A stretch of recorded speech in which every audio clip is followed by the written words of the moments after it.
Taro Sakamoto is a retired member of the Order, the elite group within the Japanese Association of Assassins made up of its strongest members. Among these legendary assassins, Sakamoto is widely regarded as the best in the world. These days, Sakamoto is a retired assassin who now runs a convenience shop. He's not much of a talker, but his skills and fighting abilities prove that he's earned the title of the strongest hitman of all time. Over the years, Sakamoto has put on some weight, but that hasn't fully affected his strength, stamina, or fighting prowess. While he's not as fast or agile as he used to be, he's still incredibly strong and dangerous. Sakamoto operates in two modes, his usual chubby form and his slim form. Even in his chubby state, Sakamoto's strength is incredible. He can hold his own against top-tier assassins, former schoolmates from the JCC, and even current Order members. However, when he slims down, his true power shines. In his chubby mode, Sakamoto's fitness level is only about 30% of what it used to be. He's slowed down partly because of his weight, and because he's no longer as active as he was during his assassin days. But that doesn't mean he's any less dangerous. As Granny Mia once said, fat guys have their own way of moving too. By learning to accept himself, Sakamoto has stayed strong even without always resorting to his slim form. What really sets Sakamoto apart is not just his raw strength, but his ability to use his surroundings to his advantage. He can adapt to any situation and turn everyday objects into weapons.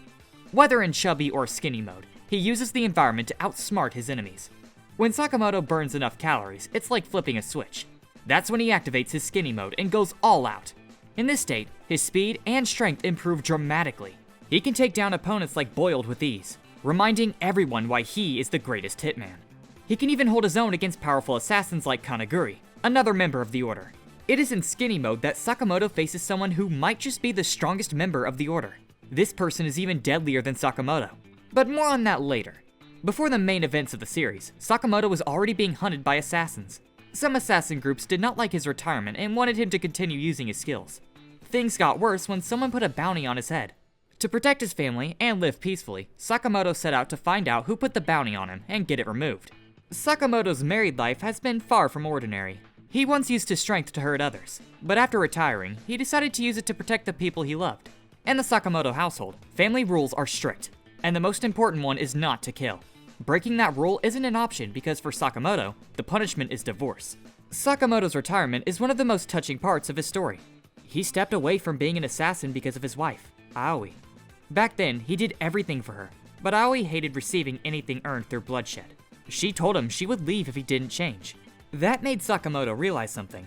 Just like he treasures Aoi, the people he killed had loved ones too. He promised to stop killing and decided to make up for his past by helping others instead. Shishiba is one of the strongest assassins in the series and a current member of the Order. He uses hammers as his primary weapons, and his creativity with them is impressive. He can use the reflection from the hammer to detect an enemy's position, harm his opponents, and even deliver lethal strikes. He can also deflect bullets or hook an enemy with the hammer's claw. Shishiba prefers hammers for a few reasons. They are effective for hitting or gouging targets, don't need bullets like firearms, and never have to be sharpened like blades. Another reason could be that Shishiba values simplicity and doesn't want to deal with overly complicated stuff. While he isn't quite on Sakamoto's level, Shishiba is also skilled at using his surroundings to his advantage. For instance, he once used a dango to stab someone instead of relying on his usual hammers. His strength and experience are undeniable, as shown when he fought Yatsumura, the former number 2 of the Order, and wounded him severely in battle. Interestingly, Shishiba and Yatsumura have a shared past. Shishiba was once a simple thug, but Yatsumura spared his life on one condition, that he join the assassin world and work under him. Over time, Shishiba became determined to take down Yatsumura, especially after Yatsumura's banishment from the JAA. However, Shishiba eventually grew tired of searching for reasons to kill him during their encounters. Another quirky detail about Shishiba is his dislike of onions. There was even a time when he was accidentally served risotto with onions, and he couldn't stop complaining about it. Interestingly, Shishiba is also the mentor of another Order member. Osaragi is under Shishiba's guidance and is one of the newest members of the Order. Right now, she is also the only female member in the group. She comes off as a bit childish and apathetic. She doesn't talk much, but when she does, she's pretty blunt, especially with Shishiba.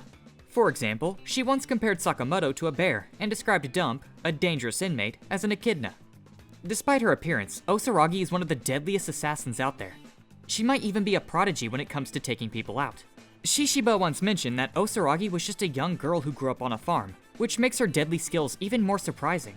Osaragi uses a collapsible circular buzzsaw as her weapon. She's incredibly skilled with it, using it up close like a regular buzzsaw, or extending its reach with the cord.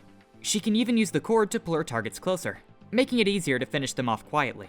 Her strength is also incredible for someone her size, with one enemy comparing fighting her to battling a wild beast.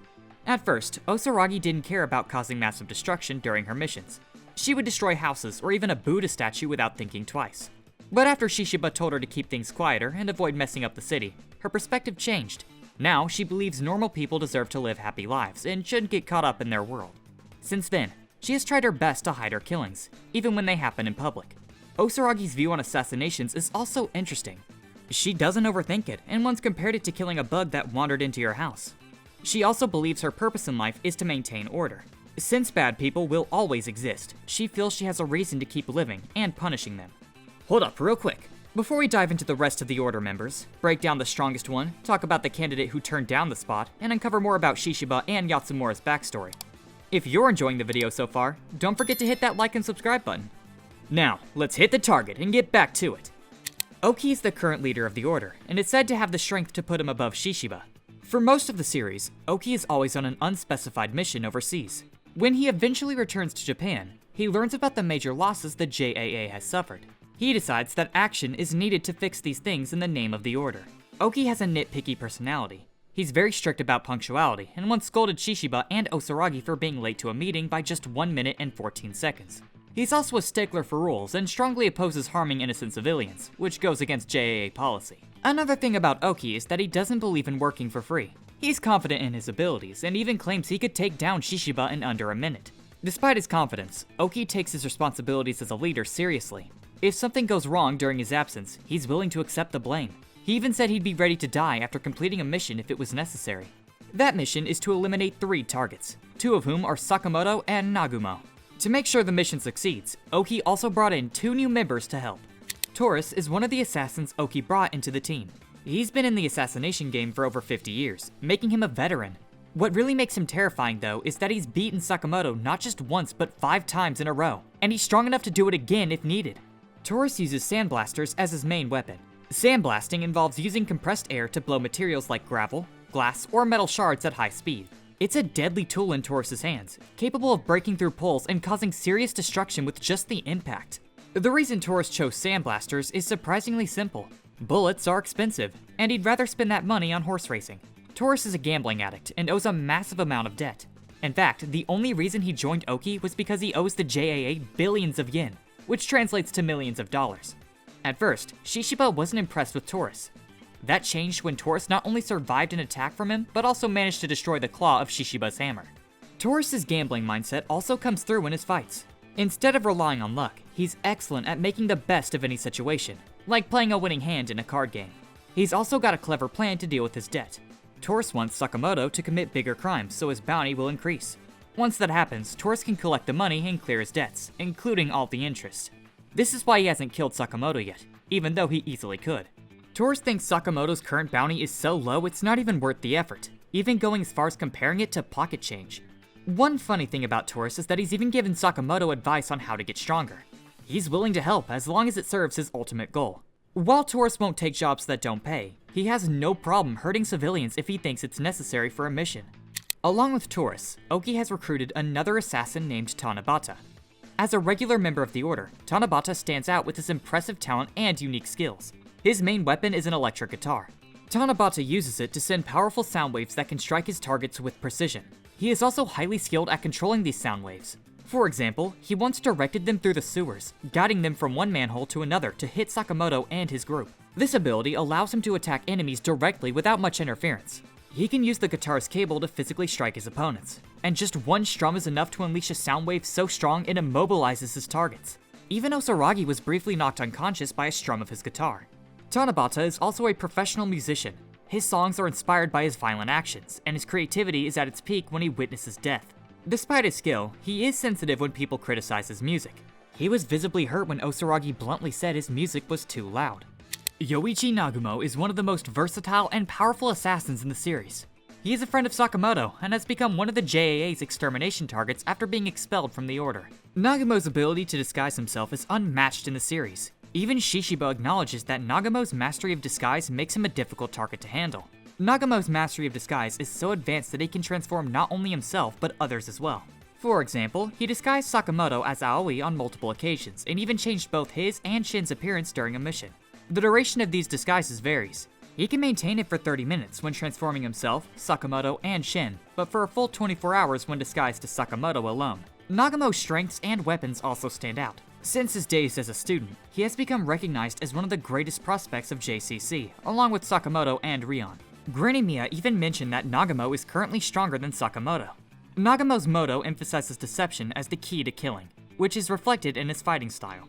His weapon of choice is a large switchblade-like tool with 6 distinct functions. Sometimes, he lets his opponents choose a number from 1 to 6 and uses the corresponding weapon, but when deciding for himself, he rolls a dice. The weapon's function includes a standard multi-blade form, daggers, double blades, a scythe, an axe, and an invisible yet sharp blade for sneak attacks. Each form is powerful, and Nagumo uses them with precision, often switching functions mid-battle to gain the upper hand. Kamihate is another deadly member of the Order, and he's known as the greatest sniper in JAA history. Just his presence on the battlefield is enough for other members to think they've already won. Even Sakamoto knows how dangerous Kamihate is. He said that if Kamihate is hunting them, there's nowhere to run. That's because Kamihate can shoot from a range of up to 8 kilometers, which means if he's targeting you, there's no escaping. Kamihate also holds the world record for long-distance sniping, and is the only Japanese assassin to be named one of the world's most influential assassins. Kamihate's skills are no joke. He's quick enough to dodge bullets, even up close, and he can control an entire area with just one shot. He uses things around him, like tires, to alternate the bullet's path and surprise his targets. And he's not afraid to use civilians to his advantage if it helps him complete the job. His mindset ties into his belief that trusting or depending on others is a sign of weakness. Kamihate thinks true strength comes from solitude, which is why no one in the Order has ever seen his face. On a lighter note, Kamihate has an interesting obsession with weather ladies. Since weather is a matter of life and death for a sniper, he treats them like goddesses. He also seems to have a soft spot for Osaragi. He was visibly excited when they accidentally bumped into each other after Shin's attack, and pretty upset when Tanabata attacked Osaragi out of the blue. Kindaka is one of the founding members of the Order, and was known as the world's fastest assassin. After spending 8 years in a coma, he's finally awake, and still just as fast as ever. Before his coma, Kindaka's speed was almost unreal. He was faster than both Nagumo and Sakamoto combined, and could dodge Hisuki's bullets without breaking a sweat. His movements were so quick it looked like he was teleporting. One moment you'd see him, and the next, he'd already be somewhere else. Kindaka has a trusty companion, the Lightspeed shoes. But because these shoes look like simple, modified old Velcro shoes, many fans believe that Kindaka didn't really need them to activate his incredible speed, even though it's hinted that they help. Kindaka fell into a coma after an intense incident involving Sakamoto, Nagumo, Rion, and another key character, Uzuki. After a battle with the high bounty criminal Kobayashi, Kindaka and Sakamoto's group was poisoned, and the antidote they had wasn't enough to save them at all. Luckily, Uzuki, later known as Slur, found one more antidote, but he decided to destroy it. Kindaka, being as fast as he is, grabbed the antidote before it fell. But even after seeing Uzuki's betrayal, he still decides to give it to him before passing out. The poison spread quickly, and Kindaka's decision to use his speed to catch the antidote ultimately led to his coma. When Kindaka finally woke up, his speed was still impressive. He was able to jump from wall to wall with incredible speed and ambush Sakamoto, Hisuki, and Shin without much trouble. He admitted that after being in a coma for so long, his legs had slowed down, but his speed was still like an invisible missile. Kindaka used to mentor Sakamoto, Nagumo, and Rion. Now that he's awake, he's become the mentor to Hisuki and Shin. Alongside Kindaka, Satoru Yatsumura is one of the founding members of the Order. He used to be Shishiba's mentor and was once considered the second best assassin in his prime. However, after a major incident, Yatsumura was banished from both the Order and the JAA. Yatsumura's weapon of choice is a 3-section staff, which is no ordinary staff. One end has a thin, sharp blade capable of cutting through the support beams of a car trailer. The staff also has chains connecting each section, which Yatsumura uses to disarm opponents by dismantling their weapons. His physical strength is equally impressive, as he can hold his own against Nagumo and Shishiba for a few minutes and still manage to escape when Osaragi steps into the scene. What really makes Yatsumura stand out as an assassin, though, is his unwavering conviction. He's a man who will do whatever it takes to protect his family and carry out his mission, even if it means eliminating his wife. Yatsumura deeply loves his wife, Shino, and once opened up to Shishiba about how he fell in love with her, including accepting her flaws. But it was during this conversation that Yatsumura made a request. If anything ever happened to him, Shishiba would have to look out for his family. Yatsumura's loyalty to the mission came to a head when the JAA discovered that there was conspirators plotting to assassinate their chief. As the chief's right-hand man, Yatsumura was assigned to eliminate the traitors. However, things took a dark turn when Yatsumura was confronted by his wife, who turned out to be working with the conspirators. She threatened him, saying that if he followed through with the mission, their son Amane would be in danger. The situation became even more complicated when Yatsumura realized that Shino's plan all along was to build a family with him as leverage. But when it came down to it, Yatsumura didn't hesitate. He swiftly eliminated Shino to protect their son, never giving her the chance to harm Amane.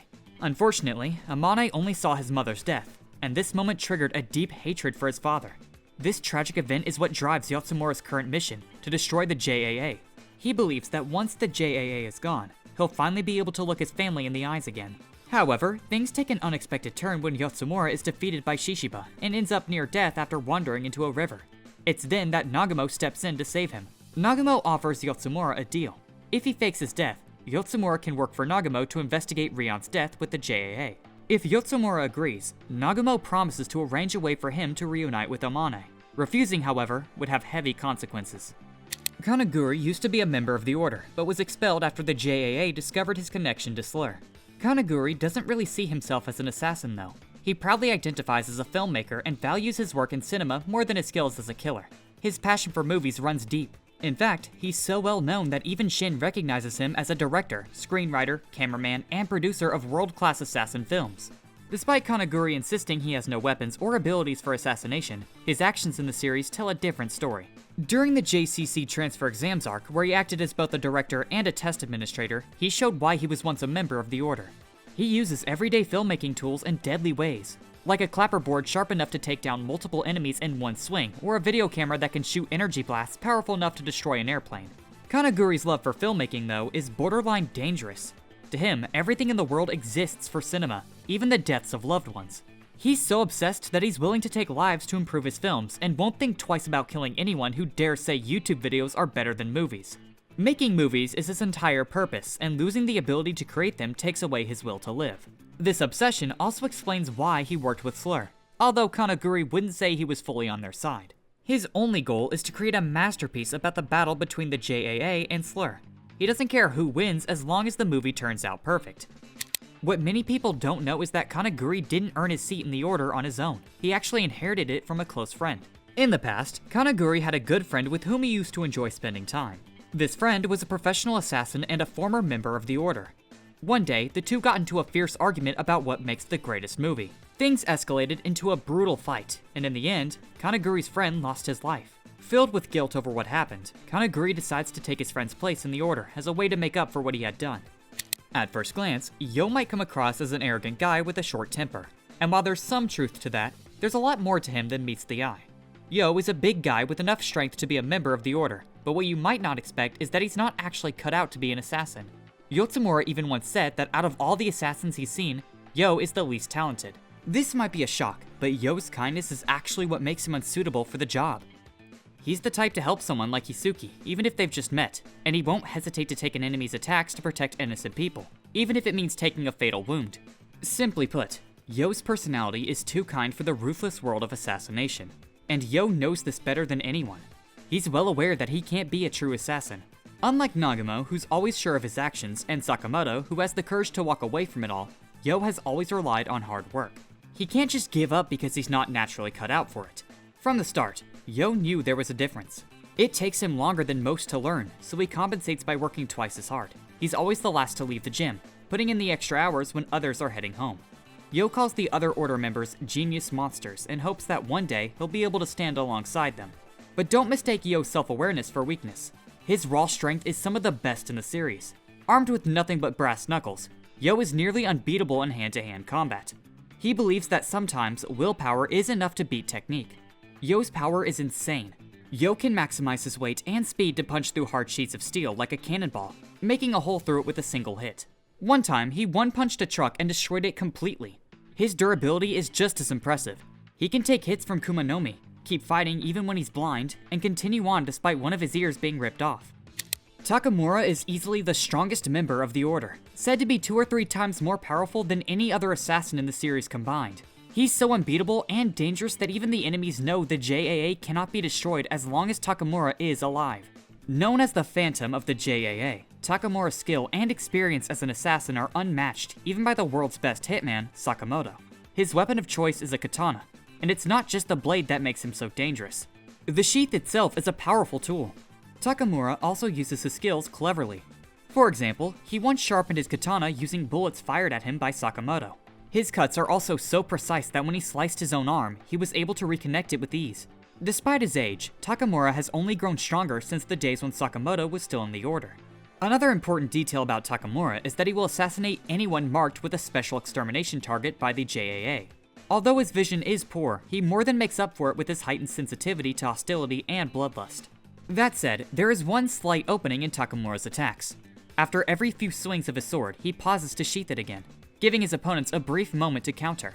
Even with this though, Takamura is practically unstoppable. He once fought Nagumo, Sakamoto, and Uzuki, and later Gaku and Haruma, and barely broke a sweat. It's safe to say that he completely wiped the floor with all 5 of them.